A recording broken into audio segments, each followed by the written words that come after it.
So Gayle King is bringing this up, and then of course the infamous Snoop Dogg video, and he should not have made a veiled threat towards Gayle when he says, "We're coming for you." No place for a man to ever threaten a woman. But Snoop did something beautiful. He said, "Gayle, you're out of pocket." And he rebuked her, as well he should. And what Snoop was saying is, the man has been changing, he's been growing, and you won't let him move past his past. I think the evangelical church needs some prophetic Snoop Dogs who will say to these people who keep blogging and posting and writing and using out of context phrases like disqualified from ministry, who won't let people move from their past, "You're out of pocket."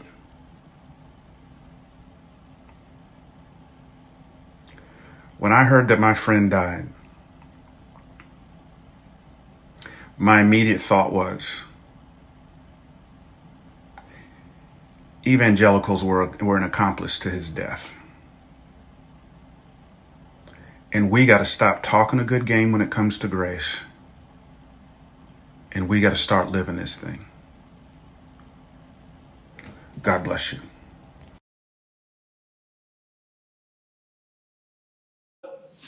What was the timeline of the church being informed? What was said, and when was it said to the church? So I know two things from the stage. One was that Sunday, but that was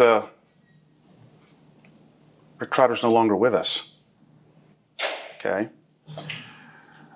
He then he goes to rehab for I don't know, 3 to 6 months.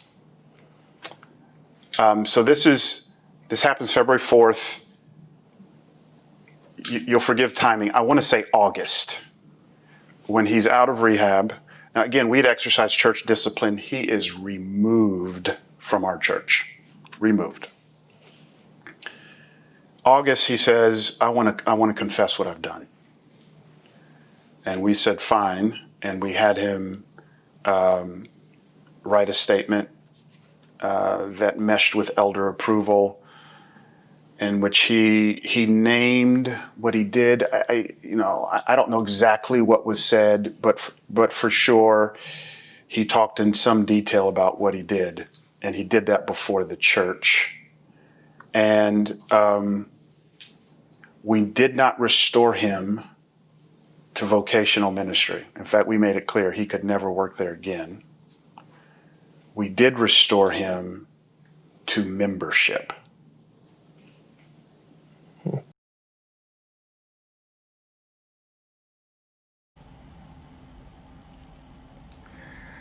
I just think in general, evangelicals,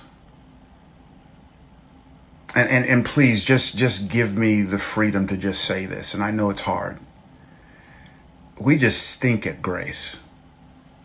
I was on my phone this morning just kind of reading some stuff, and there's this blogger who was kind of reporting on Darren's death, and there was a link that this blogger had written about Darren and our leaders getting restored too quickly, and you just read all this stuff, and it's just heartbreaking. Like, there's a whole industry out there, blogging, Christian media, that exists and thrives off of fallen leaders. I want you to just wrap your mind around that.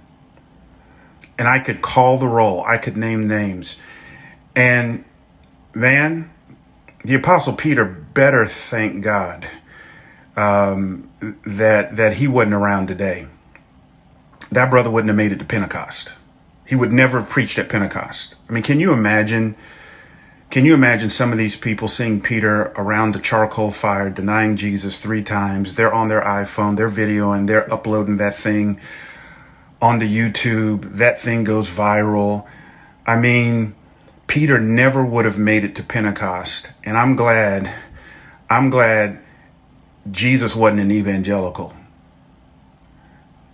Because if he was, Peter would have never preached on Pentecost.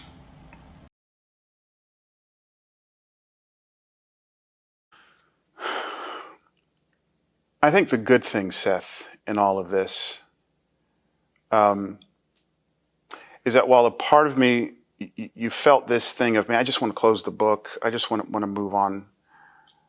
I'm grateful for a group of people out there using the platform of the internet who have kept the victims and their voices front and center. I'm grateful for that. And that's really a lot of why we're sitting down now. Part of the reason why I didn't speak to it is all of the counsel I was getting was don't respond to that. Just don't respond to that at all. And I listened to their counsel. And unfortunately, because I listened to their counsel, I never got a chance to speak up and to say, here's why I took the steps that I did. And my heart behind everything was to fight for the victims. That's why I didn't respond.